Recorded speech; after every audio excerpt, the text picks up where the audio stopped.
रात के अंधेरे में जब मोकामा की जनता नींद में थी, सायरन की आवाजें, चारों ओर पुलिस की गाड़ियां, और फिर जो हुआ उसने सबको चौंका दिया। 150 पुलिस कर्मियों की टीम और अगुवाई कर रहे थे खुद पटना के एसएसपी कार्तिकेय शर्मा, और टारगेट थे बाहुबली नेता अनंत सिंह। 35 मिनट में ऑपरेशन को अंजाम दिया और ठीक 11:45 पर पुलिस ने अनंत सिंह को कस्टडी में ले लिया और फिर आधी रात होते होते अनंत सिंह को कड़ी सुरक्षा में पटना रवाना कर दिया गया। लेकिन सवाल है कि इस रात के ऑपरेशन का मास्टरमाइंड कौन था और कैसे 35 मिनट में ये मिशन पूरा हुआ। अब पटना पुलिस ने आधी रात की टाइमिंग ही क्यों चुनी, जिसने राजनीतिक गलियारे में हलचल मचा दी है। इसी पर देखिए हमारी ये एक्सक्लूसिव रिपोर्ट।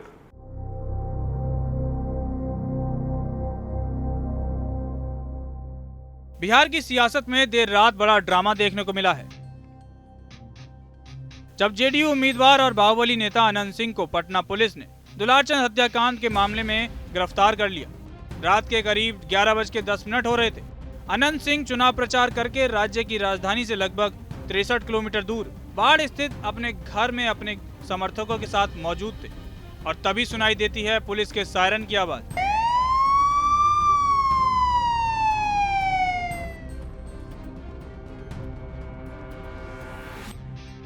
डेढ़ 150 पुलिसकर्मी अनंत सिंह के घर पर दस्तक देते हैं। लगभग 35 मिनट तक चली बातचीत और फिर 11:45 पर अनंत सिंह को कस्टडी में ले लिया जाता है।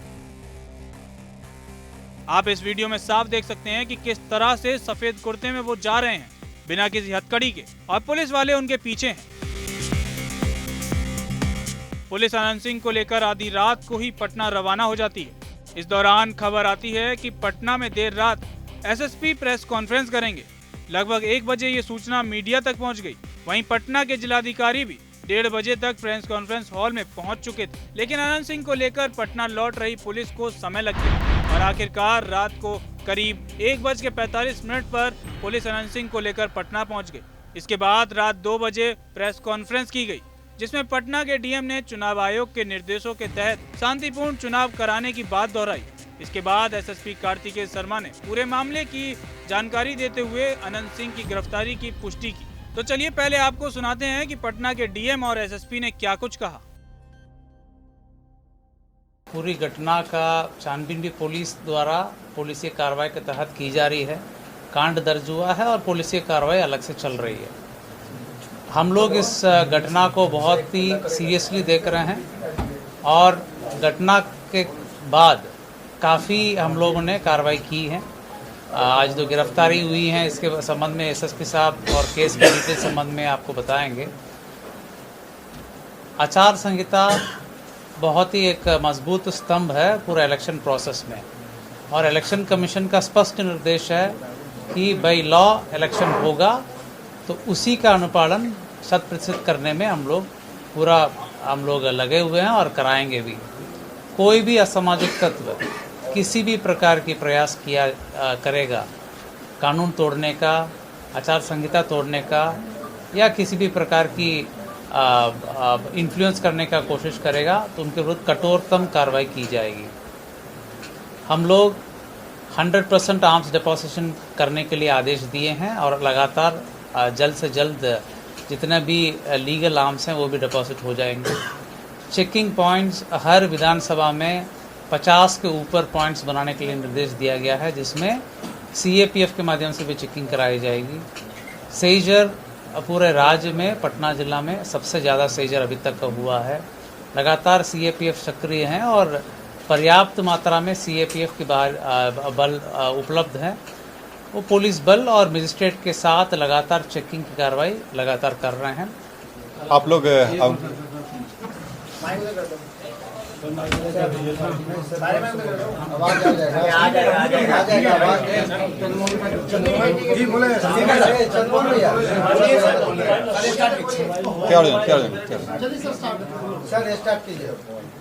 आप लोग अवगत हैं कि 30 तारीख को एक गंभीर घटना घटी थी और जो दुर्भाग्यपूर्ण था कि इस तरह घटना नहीं होनी चाहिए थी। इस घटना में जो तारतर गांव है उसके समीप में 2 पक्षों जो वहाँ प्रत्याशी थे वो उन दोनों के काफिला आ रहा था और उन दोनों के बीच पक्षों में झड़प हुई और झड़प में पथराव हुआ, लोग घायल हुए और उसके बाद एक शव बरामद हुआ उसमें जो दुलार चंद यादव हैं, जो 75 वर्ष के रहने वाले हैं, उसी गांव के पास के रहने वाले हैं, उनका पूर्व में भी आपराधिक इतिहास रहा है, उनका शव बरामद किया गया। उसके बाद वहाँ पे दोनों पक्षों के द्वारा कांड दर्ज कराया गया। कांड दर्ज होने के बाद अनुसंधान प्रारंभ किया गया। पुलिस घटना की सूचना मिलते ही तुरंत पहुंची थी वहाँ पे, और वहाँ से साक्ष्य भी इकट्ठे किए गए। घटनास्थल से कई जगह के फुटेज भी प्राप्त हुए, जिससे क्या घटना हुई है उसके बारे में कई जानकारियाँ मिली। लोगों के गवाह भी सामने आए और उनकी गवाही भी ली गई। साथ ही कल मृतक का पोस्टमार्टम कराया गया, उससे भी हम लोगों को अहम सुराग मिले। जो अभी तक के अनुसंधान में आया उसमें उससे प्रतीत हुआ कि ये जो घटना हुई है ये आदर्श आचार संहिता का उल्लंघन भी हुआ है। इसमें ये एक गंभीर मामला भी था। हम लोग इलेक्शन कमीशन के द्वारा निर्देशित भी किया गया था कि शांतिपूर्ण ढंग से इलेक्शन होना चाहिए, और इसमें जब अनुसंधान किया गया तो पाया गया कि जो प्रत्याशी हैं वो वहाँ पे मौजूद थे, उनके सामने में घटनाएं हुई हैं, और जो कांड के मुख्य अभियुक्त भी हैं अनंत सिंह, उनकी आज गिरफ्तारी बेड़ना गांव से किया गया है। आपको बता दें कि पटना के एसएसपी कार्तिकेय शर्मा ने ये भी बताया कि पुलिस ने अनंत सिंह के साथ 2 अन्य सहयोगियों मणिकांत ठाकुर और रणजीत राम को भी गिरफ्तार किया है, जबकि 80 से ज्यादा लोगों को पूछताछ के लिए हिरासत में लिया गया है। जांच सीआईडी को सौंप दी गई है और चुनाव आयोग ने भी रिपोर्ट तलब की है। लेकिन अनंत सिंह की गिरफ्तारी तो हो गई, पर सवाल अब भी उठ रहे हैं कि आखिर क्यों अनंत सिंह को रात के अंधेरे में ही गिरफ्तार किया गया। जब वो दिन भर प्रचार करके अपनी शक्ति का प्रदर्शन कर रहे थे, तब क्यों नहीं किया गया। कुछ यही सवाल पूछती नजर आई हैं आरजेडी की प्रत्याशी और तेजस्वी यादव की बहन मीसा भारती। उन्होंने ये तक कह दिया कि ये कार्रवाई रात में इसलिए की गई ताकि अनंत सिंह को बेइज्जती से बचाया जा सके। साथ ही सवाल भी किया कि आम जनता को हथकड़ी लगाकर ले जाया जाता है, तो इनको ऐसे क्यों। लोगों ने जब मोकामा को देखा, मोकामा की घटना को देखा, किस तरह से ये घटना घटी, और हम लोगों ने 60 गाड़ियों का काफिला भी कल देखा, किस तरह से उन्होंने मोकामा बाजार में अपने शक्ति का प्रदर्शन किया। और लगता है कि ये कार्रवाई बिहार सरकार की तरफ से नहीं की गई है। हमको लगता है कि शायद इलेक्शन कमीशन जो अभी तक काम करते आया है उस पे थोड़ा पर्दा या उनको थोड़ी शर्म आई है, इसलिए ये कार्रवाई कराई गई है। अब बताइए कि दिन भर वो बाजार में वोट मांगे हैं, अपने शक्ति का प्रदर्शन किए हैं, और उसके बाद रात के अंधेरे में जब मोकामा की जनता देख ना पाए कि एक अपराधी को किस तरह से अरेस्ट किया जाता है, तो उसको बचाने के लिए जो शर्मिंदगी अनंत सिंह को होनी चाहिए थी जनता के सामने गिरफ्तार होकर के, तो आप देखिए वहीं पे इस प्रदेश का दुर्भाग्य देखिए कि आम आदमी को अगर गिरफ्तार किया जाता है तो उसके हाथों में हथकड़ी बांध करके खींच के लेके जाया जाता है। लेकिन ये तो भाई बाहुबली हैं, सरकार बचाने वाले हैं। चुनाव होता है तो जेल से निकाल के प्रचार कराया जाता है इनसे। तो बहुत ज्ञानी, विद्वान, जननायक नेता है ना भारतीय जनता पार्टी के, जेडीयू के, एनडीए सरकार के। तो देखे आप किस तरह की गिरफ्तारी हुई। मैं वहां तो थी नहीं, मैंने भी चैनल के माध्यम से देखा कि किस तरह से रात के अंधेरे में उनको ले जाया गया उनके कार्यकर्ताओं के साथ। तो वहीं इस गिरफ्तारी के बाद सियासी वार पलटवार भी अपने चरम पर है। कांग्रेस हो या आरजेडी, बिहार सरकार पर निशाना साध रही है।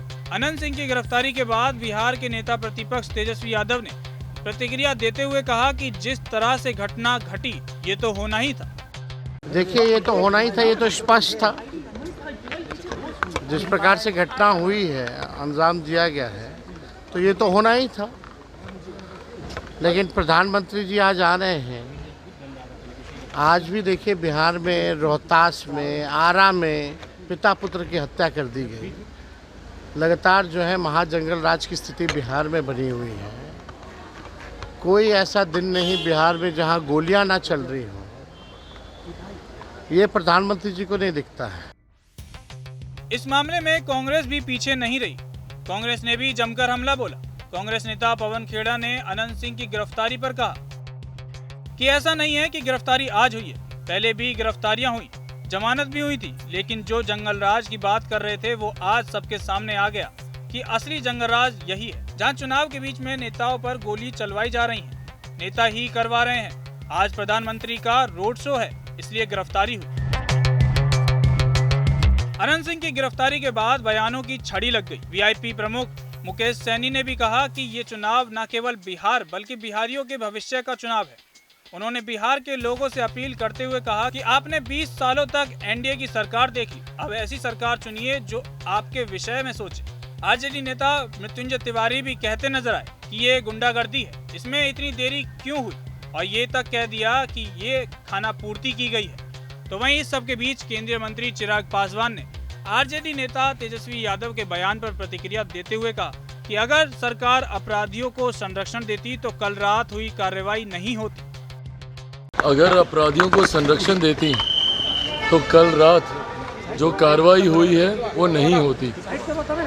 हमारी सरकार एक बात को लेकर स्पष्ट है, और जैसा मुख्यमंत्री नीतीश कुमार जी कहते हैं कि ना हम किसी को बचाते हैं ना हम किसी को फंसाते हैं, ऐसे में ये एक न्यायिक प्रक्रिया का हिस्सा है। देखिए, जो घटना घटी है वो दुखद है, और मैं कतई इस बात का पक्षधर नहीं हूँ कि your crime is lesser than mine या my crime is lesser than yours. That doesn't mean कि ये क्राइम नहीं है। अगर एक भी घटना घटती है, मैं कंपैरेटिव स्टडी में नहीं जा रहा, एक भी घटना घटती है वो चिंता का विषय है हमारी सरकार के लिए, वो चिंता का विषय है। ऐसे में बस इतना विश्वास ज़रूर दिलाऊंगा कि जो भी दोषी होगा उसे कतई बख्शा नहीं जाएगा। हर दोषी के ऊपर सख्त से सख्त कार्रवाई होगी। अनंत सिंह की गिरफ्तारी के बाद चुनाव आयोग की भी प्रेस कॉन्फ्रेंस हुई, जिसमें उन्होंने साफ कहा कि हिंसा बर्दाश्त नहीं की जाएगी। चुनाव आयोग के लिए ना कोई पक्ष है और ना ही कोई विपक्ष। मैं एक बार स्पष्ट करना चाहता हूं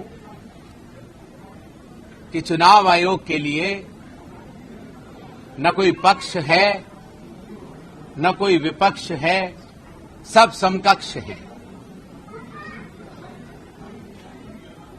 पहले चरण का चुनाव 6 नवंबर को होगा और दूसरे चरण का मतदान 11 को होगा और काउंटिंग 14 नवंबर को होगी। सबसे पहले मैं सभी बिहार के मतदाताओं से यह आह्वान करना चाहता हूं कि आइए चुनाव के इस पर्व को सभी लोग मिलकर मनाएं और सभी लोग अपने मत का प्रयोग करने जरूर आएं।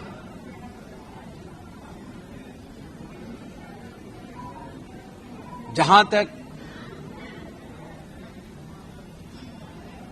हिंसा की बात है, चुनाव आयोग यह स्पष्ट करना चाहता है कि election commission has zero tolerance towards violence. हिंसा की कोई भी गतिविधि बर्दाश्त नहीं की जाएगी और सामान्य मतदाता शांतिपूर्वक अपनी स्वेच्छा के अनुसार पारदर्शी तरीके से मतदान कर पाए। चुनाव आयोग उसके लिए पूरी तरह तैयार है। हमारे 243 रिटर्निंग ऑफिसर्स, उतने ही ऑब्जर्वर्स, हर जिले में जिला कलेक्टर्स, हर जिले में पुलिस के हमारे जिला अधिकारी, SP, SSPs, police observers, expenditure observers सब तैयार हैं। आपको बता दें कि मतदान से पहले अनंत सिंह पर कानूनी शिकंजा कसने से इस सीट पर मुकाबला और भी दिलचस्प हो गया है। इधर आज बिहार में रैलियों का भी रेला है। प्रधानमंत्री नरेंद्र मोदी से लेकर लोकसभा सांसद राहुल गांधी तक आज बिहार दौरे पर हैं। लिहाजा पुलिस ने आनन फानन में भले ही अनंत सिंह को गिरफ्तार कर लिया हो, लेकिन जब उनको पटना सिविल कोर्ट में पेश किया गया तो अनंत सिंह को 14 दिनों की न्यायिक हिरासत में भेज दिया गया है, जिसके बाद ऐसी कयास लगाई जा रही हैं कि कई बड़े खुलासे भी हो सकते हैं। बिहार में इस एक्शन के बाद खलबली मच गई है। अभी पीएम मोदी बिहार के दौरे पर भी हैं, लेकिन घूम फिरकर सवाल वही है, आखिर कब तक बिहार की धरती ऐसे ही खून से रंगी जाती रहेगी? अब फैसला आपके हाथों में है, चुनना आपको है। तो बता दीजिए 14 तारीख को कि अब गुंडा राज हमें नहीं चाहिए। आप इस मुद्दे को लेकर क्या सोचते हैं? अपनी राय हमें कमेंट सेक्शन में जरूर बताएं।